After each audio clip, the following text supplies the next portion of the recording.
habura iminsi 3 ngo apfe yitahire. Twari dufite gahunda ndumva twari kubijyamo rendi yo gutangiza organization Inzahuke organization Theogene. hari ibintu byinshi nje kuvuga ku bijyanye na Madame Pastor Theogene kuri show ziwe ziri kugenda ziba cyangwa se zigaragara, ajya mu bintu bigiye bitandukanye, aho abantu benshi bari biteze yuko after yo gupfa kwa Pastor Theogene nta batazamubona, azaba afite agahinda kenshi cyangwa se imimba ku mutima we, bakaba atari byo bari biteze, ibyo bari kubona like none akaba ari kugaragara ku mbuga nkoranyambaga nyinshi zigiye zitandukanye, ku ma YouTube channel menshi agiye atandukanye. Ibyo bigatuma abantu batungurwa cyane. Uyu munsi niyo wo munsi wo kugira ngo bisobanuke cyangwa se bimenyekane uko bihagaze.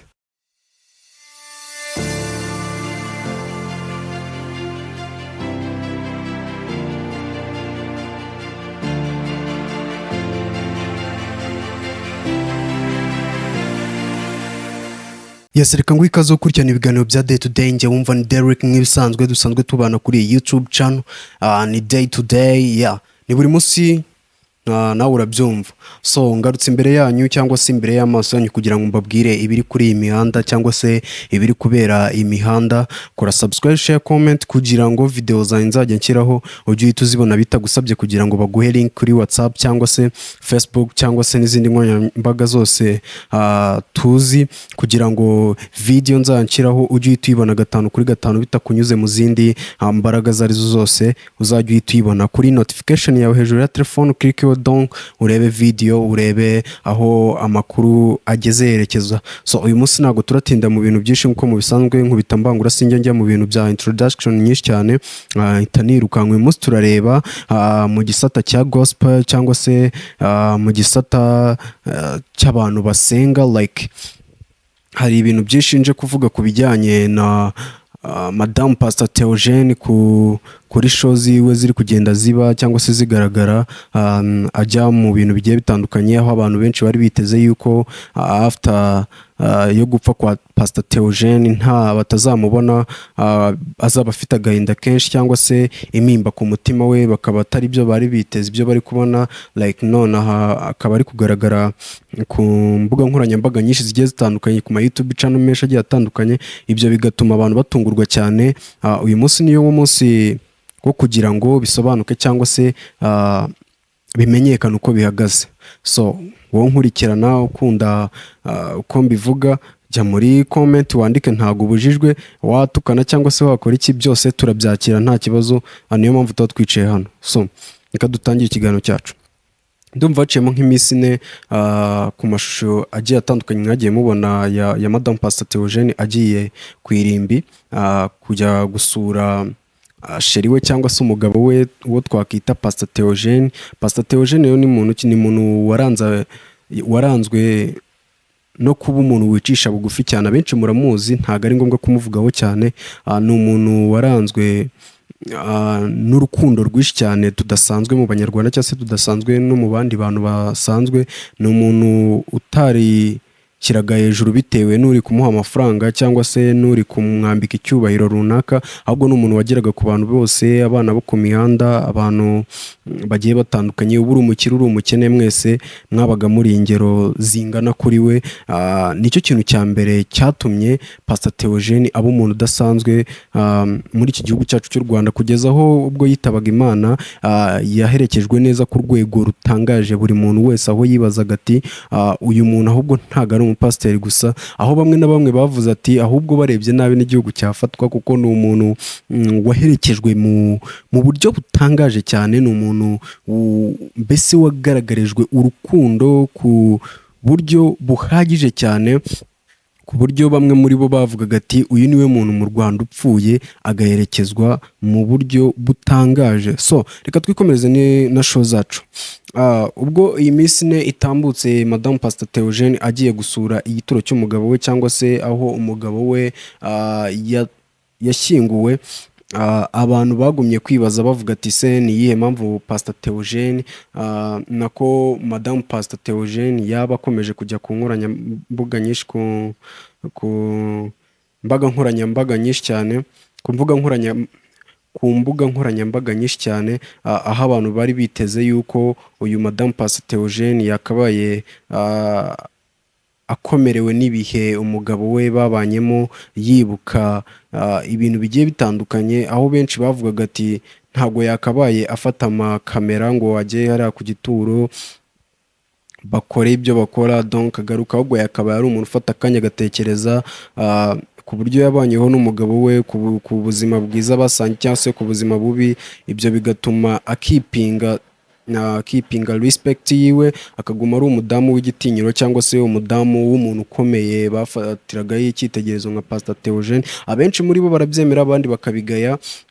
Wowe uko ufata ibi bintu urabyandika muri comment. Donc mba ndi hano kugira ngo nsome ama comment y'abantu bagiye bandika, cyangwa se abatarabyemeye cyangwa se abatari kubyumva neza.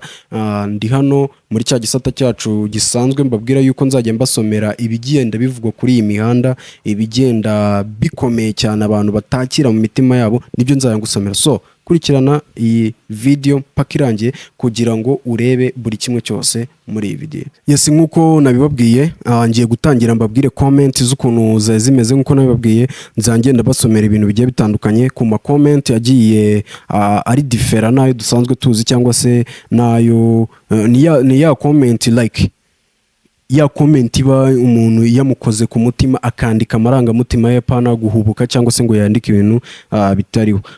Comment ya mbere iragira iti bino bintu ntago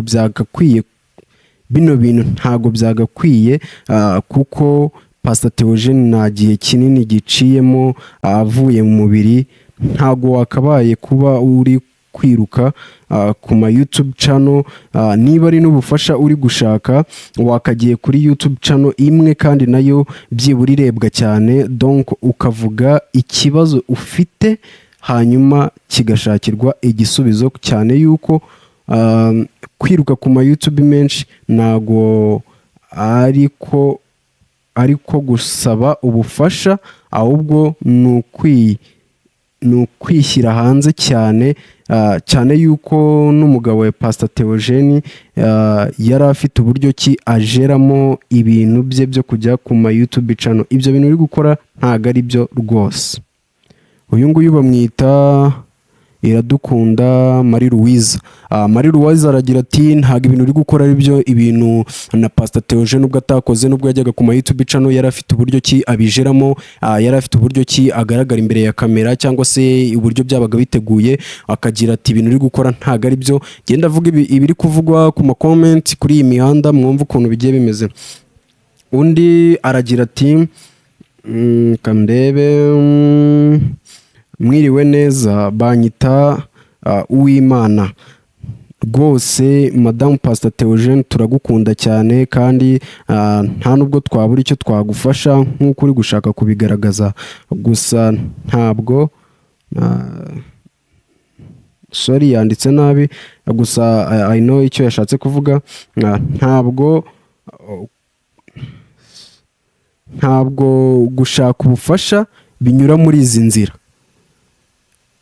Nk'uko mugenzi wanjye yabyanditse hejuru, wakabaye byibura ufata ikinyamakuru kimwe kwa Irene cyangwa se Isimbi, ugashaka aho ukorera.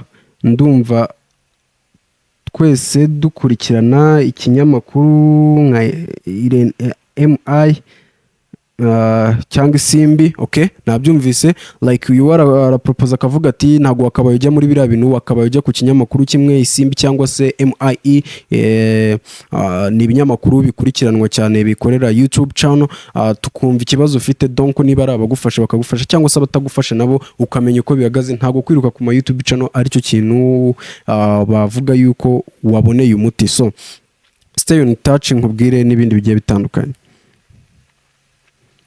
Undi aragira ati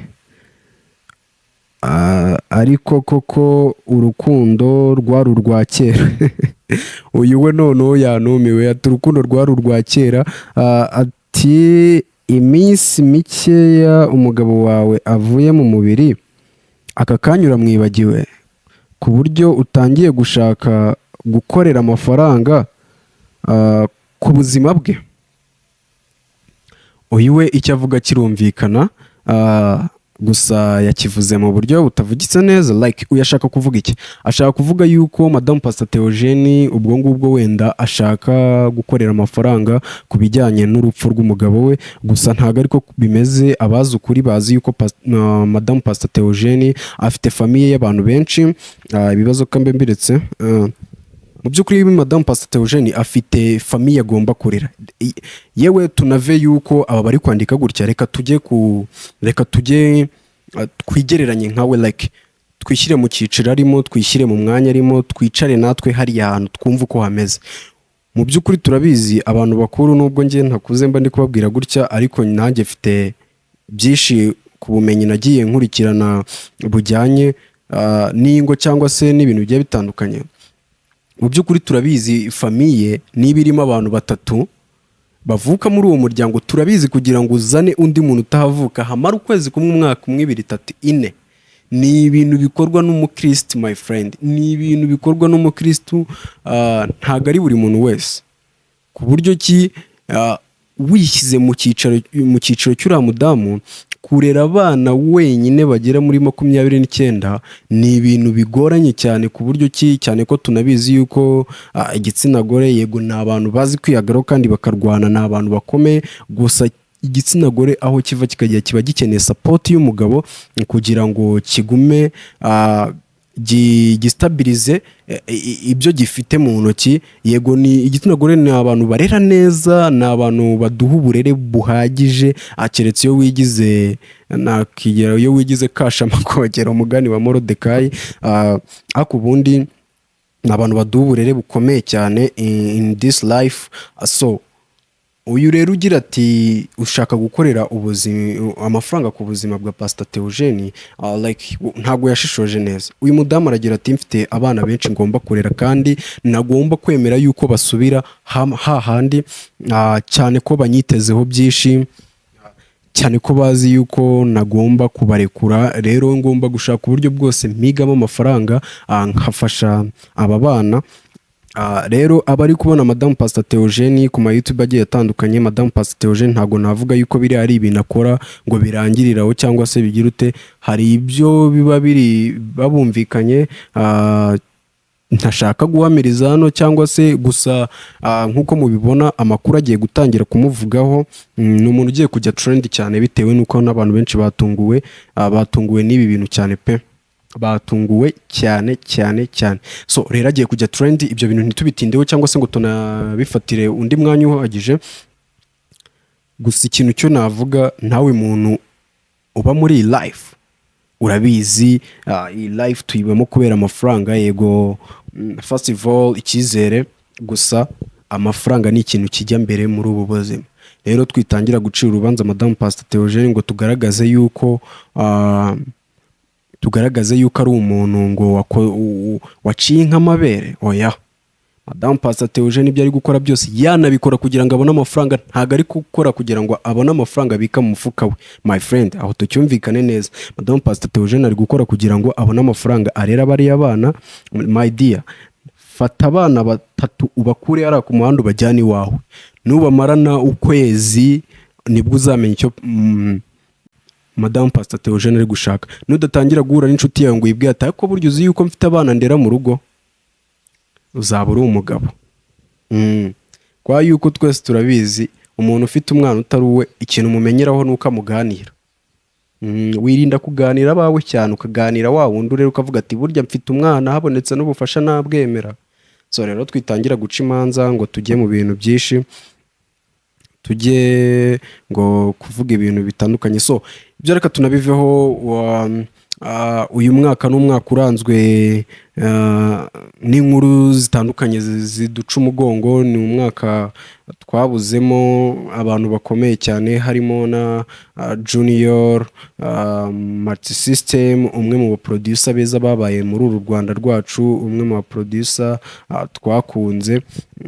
Ubwo yapfaga ubwo yari yarabuze icyamufasha cyangwa se ngo ajye kwa muganga cyangwa se ngo akorerwe ubutabazi bwihuse kuko nta mafaranga yari ahagije yari afite. Ubwo aho twajyaga kureba abamutabara yashizemo umwuka cyangwa se yavuye muri uyu mubiri, ubwo yaherekejwe n'abantu bakomeye twagiye tubona abantu batoroshye my friend.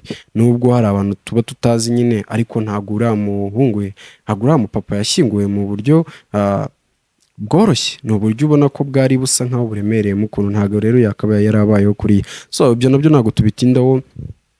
Wowe ukunda day to day, please jya ukumesha urushinge kuri YouTube channel, amakuru yose uzi ko akenewe kandi make make apana ibintu birebire, nzangukubita utuntu duke duke turi trend. Ni nyuma y'uyu mugabo nawe uvuga ati sinsubiramo, nabyo murabizi nabikozeho. After this ndaza kubatamo andi makuru agiye atandukanye, nzangukorera umuntu umwe kuri umwe cyangwa se babiri, ningira benshi bizajya baba batatu by'abantu bagiye batandukanye nyine namwe muzi bakenewe cyane in this YouTube channel. Stay on touch please, kugira ngo njye gukubita amakuru afite ubusobanuro buhagije. So njya bibona muri comment muvuga ati ibi bintu ntabwo bizi, wowe uravuga ibyo utazi. Okay, I know yuko nubwo ubivuga nawe ukiri gushaka ukuri mu mutima wawe ko ari byo, kuko ngewe ntabwo nza kwicara hano ngo mvuge ibitavuzwe. Si uko nyebe yuko naza kwicara hano buri munsi cyangwa se buri masaha abiri, ahubwo mba ngira ngo mbanze nshishoze ku bintu ngiye kuvuga cyangwa se ku bintu ngiye kubaha, kugira ngo ndebe yuko ari ibintu bifite ubuziranenge. So cyangwa se mbanze mbiyige ndebe. So muri iki kiganiro muragenda mubonamo Madame Pastor Theogenie ku Gituro, ibyo yavugiyeyo byose tugiye kubyumva. Guma hano kuko ugiye kubona ikiganiro cyose uko cyagenze ku ruriya wa kane, ukuntu Madame Pastor Theogenie ibyo yagiye aganiriza ibinyamakuru bigiye bitandukanye. Gumisha urushinge rwawe kuri day to day, ubundi wiyumvire byose bigiye bitandukanye. Njyewe turi kumwe ndacyari Derrick igisubizo cyangwa se Maxime, tubana hano 5 kuri 5, kandi after this show mbafitiye indi ya danger y'umuriro. So subscribe, share, comment, ubundi gusigiremo iki kiganiro wirebera uko byari bimeze. Kumwibuka bwa mbere tunamushyiraho n'indabyo, nari nifuje yuko abana bo ku mihanda bahabyariye inshuti zanjye, ndabakunda cyane, urukundo nabakunda agashira ryari naho rwagiye, tuzakomeza tubane kandi nzabitaho uko umwami Imana azagenda ashoboza n'abanyarwanda n'abari hanze. Imana izagenda ibigenza neza. Uyu munsi rero mfite gahunda yuko ndi busangire nabo ibyo kurya n'icyo kunywa. Abafite iminja nitwanyana Asiya Mama Pasiteri.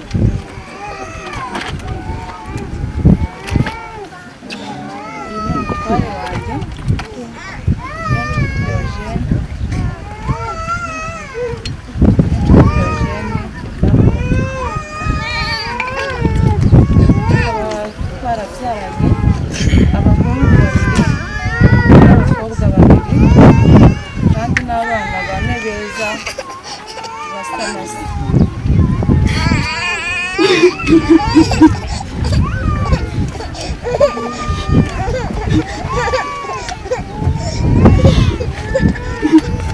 Abana beza basa neza nk'uko yakundaga kubivuga. Wari uherutse kuvuka we byari agahebuzo, yavutse basa pe, ariko ugeze ku kirenge cyo umunsi ku wundi bandi gufata ikirenge cya Shami n'umwana muto dufite, afite 1 mwaka n'igice. Ndanyikoraho ndebeza nkabona ni se, nkareba ikirenge nkabona ni se, ariko nubwo yapfuye nanone aracyari muzima muri twebwe. Kandi ijambo ryarambwiye ngo nta mukiranutsi upfa, ahubwo arasinzira. Nk'amawa yatemwe yarangiza agakomeza akajombana, aho yagiye ni heza, kandi natwe tuzamusange tuzabiharanire. Dufite umuryango mugari w'abana bageze muri 29 tubana mu rugo n'abandi dufite hanze dufasha, ariko ibyo ndabigarukaho hanyuma. Reka mbanze nshimire. Mbere na mbere ndabanza gushimira Imana Data yo mu ijuru. Imana yo mu ijuru ndayishimiye kuko ijambo ryayo riravuga ngo mu bibi no mu byiza duhore dushima. Yobu niwe wavuze ngo ese mu kiganza cy'Imana hazahora hakomokamo ibyiza gusa, mu byagiye ntihazamo ibibi muzamure intugu mubireke. Byose tugomba kwakira kuko bituruka mu gushaka kwayo, bituruka mu mugambi wayo. Niyo mpamvu igihe cyose tugomba guhora dushima Imana. Nkongera nkashimira igihugu cyacu, kiraryoshye, ni cyiza cyane. Nkongera nkashimira itorero, nkongera nkashimira diaspora, abantu bo hanze, abaje muri vakansi ndabashimiye, abatarayizamo cyangwa se n'abatari guteganya kuza, mwumve ko mbashimiye mbikuye ku mutima. Amasengesho yanyu mwakoze, abantu bo hanze bakoze amasengesho, Yesu abampere umugisha.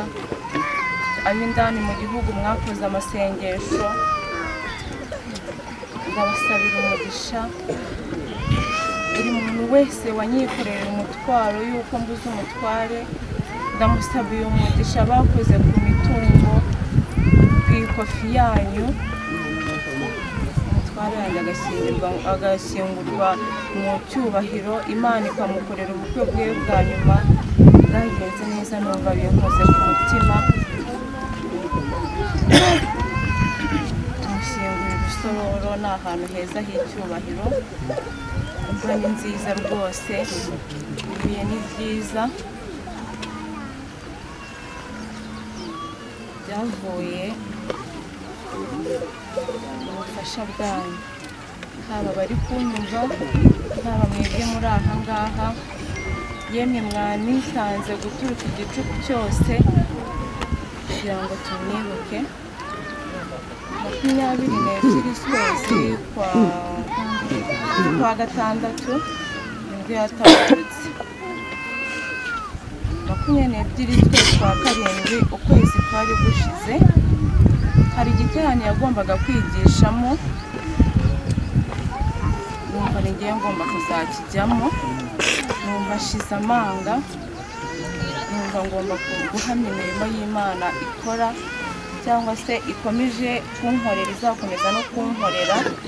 Uwo munsi numvaga aribwo tuzaza kumushyiraho indabyo tukamwibuka, ariko ndavuga ati reka igiterane umutware wanjye apfuye yagombaga kukijyamo. Numvamo umuhati wo kukijyamo, kandi Imana yaranshyigikiye, yabanye nanjye.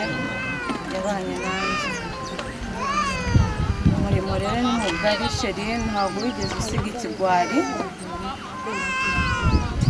Aho wagejeje nanjye nzahatangirije. Urabizi ko nabikundaga, nzaherera ku mutima wanjye, wari uw'agaciro kenshi ku buzima bwanjye. Nzagukunda, urwenya rwawe nzagukunda,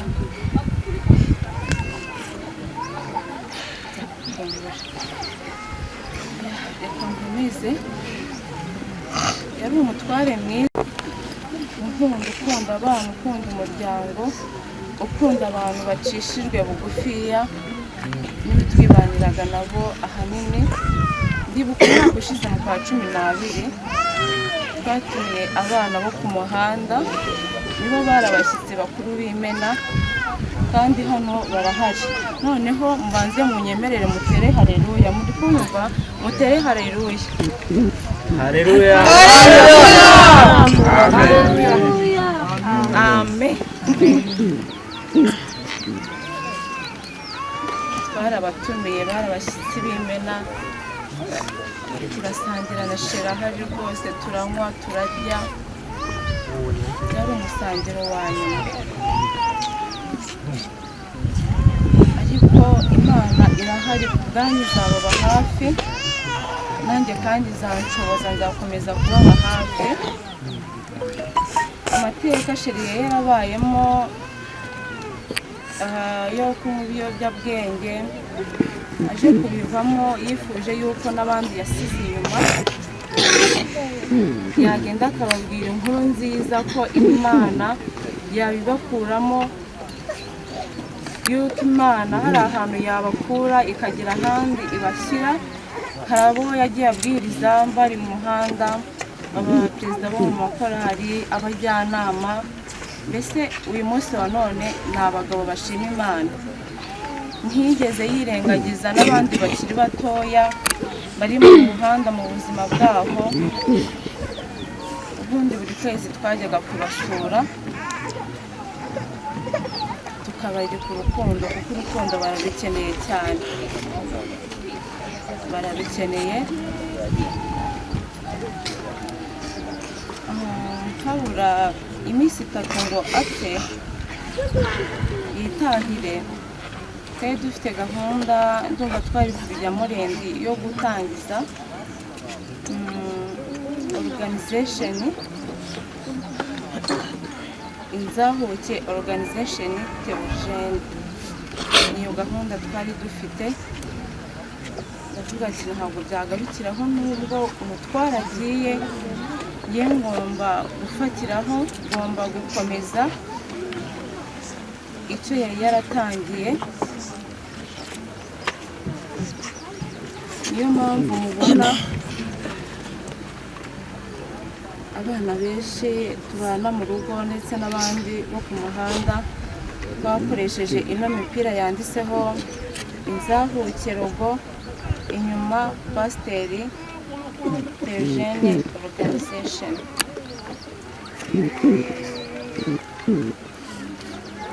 Numvaga ari igikorwa ngomba gukomeza, ndabakeneye, ibyumve ndabakeneye kugira ngo dufatikanye n'Imana iri kumwe natwe, dusange abana bo ku muhanda, tugende tubabwire inkuru nziza, tubabwire ko Yesu akora kandi akiza, yuko atabara. Tubasange hirya no hino tubabwira inkuru nziza, tubashishikariza kureka ibyo bafata. Sheri yajya avuga ibikoresho, tubabwira ko bagomba kureka ibikoresho, nta keza k'ibikoresho. Sheri ya fondasiyo dore ngiyi, kandi bizagenda neza hamwe n'Imana. Murakoze cyane, kandi ntakwibagirwa kongera gushimira abanyamakuru, mwese ndabashimiye, Imana ibahereze umugisha. Nsoze mvuga ngo ndakomeye, nimukomere kandi dukomerane, Yesu abamere umugisha. Murakoze cyane. Arakoze cyane mama Pasiteri Asiya, Madamu Theogene, niyo nshuti babuze Pasiteri wacu tutazibagirwa, ndetse n'ibikorwa bye abari ku mitima yacu. Afashe rero iyi organization ya Inzahuke Theogene Organization, arangije ayishyira mu biganza byacu. Twebwe tugomba kuyikorera gahunda, twebwe tugomba kuyitabira, kandi ni natwe tugomba kuyishyira mu bikorwa. Urumva rero yuko ari umukoro duhaye, ni umukoro wo kujyana mu rugo, ni umukoro wo kujyana ku mitima. Iyo organization ntago ari iye wenyine, ni iyacu twese. Tugomba guhuriza hamwe nk'Abanyarwanda, tugomba guhuriza hamwe nk'abandi bantu bose b'abaturarwanda bafite uruhare rwo gutunganya sosiyete n'umuryango nyarwanda, kugira ngo dufashe ubuyobozi bw'igihugu ndetse n'izindi nshingano zikomeye cyane mboneragihugu. Mama Pasiteri rero, iyi gahunda ntago ari iyanyu yonyine, tuzakomeza kubana no mu bindi bikorwa biri imbere. Hanyuma nanabararikira gahunda ikomeye cyane igiye ni umusangiro, ni umusangiro naho mwavugaho nta kibazo. hari ikindi ntibagiye kubabwiraho kumwibuka bwa mbere tunamushyiraho n'indabyo.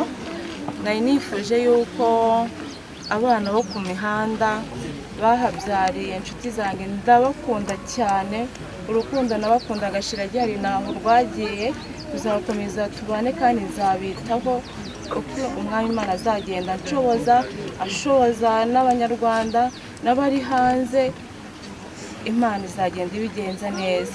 Uyu munsi rero mfite gahunda y'uko ndi busangire nabo ibyo kurya n'icyo kunywa.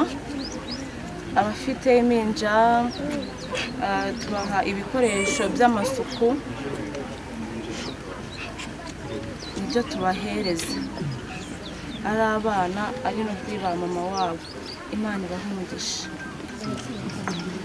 Harakoze cyane mama Pasiteri. Uyu munsi afite umusangiro n'abana, birabera ku kiraro cy'abasirikare i Nyabugogo ahitwa mu Kiderenga.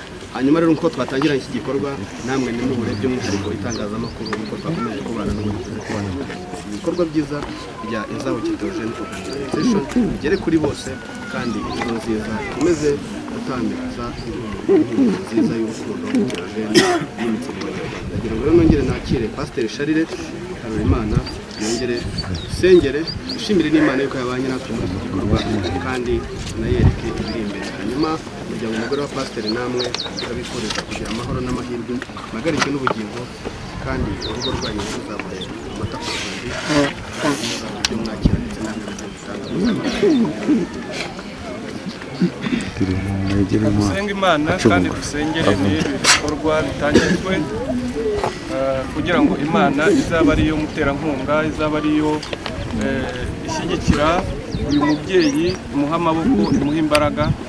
Ibyo byose rero bikorwa n'isengesho, kandi ndabizi neza ko ritarangirira ahangaha, ahubwo namwe muri kumva muzakomeza kumusengera no kumufasha, kugira ngo iyi ni imirimo izatugeraho twese. Dufite abana, dufite abavandimwe, natwe bizatugirira umumaro, kuko ni igihugu cy'u Rwanda tuzaba turi gukorera. Nyagasani Imana yacu, mu izina rya Yesu Kristo turagushimye. Akanya twari turi hano ni akanya k'umugisha, twari tuje kwibuka umukozi wawe wakoze imirimo y'indashyikirwa. Niyo mpamvu turi kumwe n'umuryango we, turi kumwe n'umudamu we n'abana n'abavandimwe. Turagushimye kuko ari we wadushoboje, ugashoboza abakozi bawe, ugashoboza abanyamakuru, ugashoboza abakristo, ugashoboza inshuti n'abavandimwe baje kumwibuka. Turagushimye rero, ni wowe watanze izi mbaraga. Dusengeye rero ibikorwa byose bitangijwe ahangaha, Mwami, kugira ngo uzabe ari wowe ushyigikira uyu mubyeyi, mu izina rya Yesu Kristo. Imbaraga zawe zizamubeho, kandi uzamuha ubwenge buvuye mu ijuru, kandi uzamushoboze Mwami. Ubutunzi n'ubwawe, iby'isi byose Mwami ufite ubushobozi kuri byo. Urakoze, ndagushimye. Icyubahiro n'ikibi cyawe Mwami Yesu. Ubwo tuvanga rero tugenda, ugendane natwe, kandi ukomeze gufasha aba bana bamaze kwaturwaho ibyiza, kugira ngo bazakomeze urugendo rwo gukora ibyiza.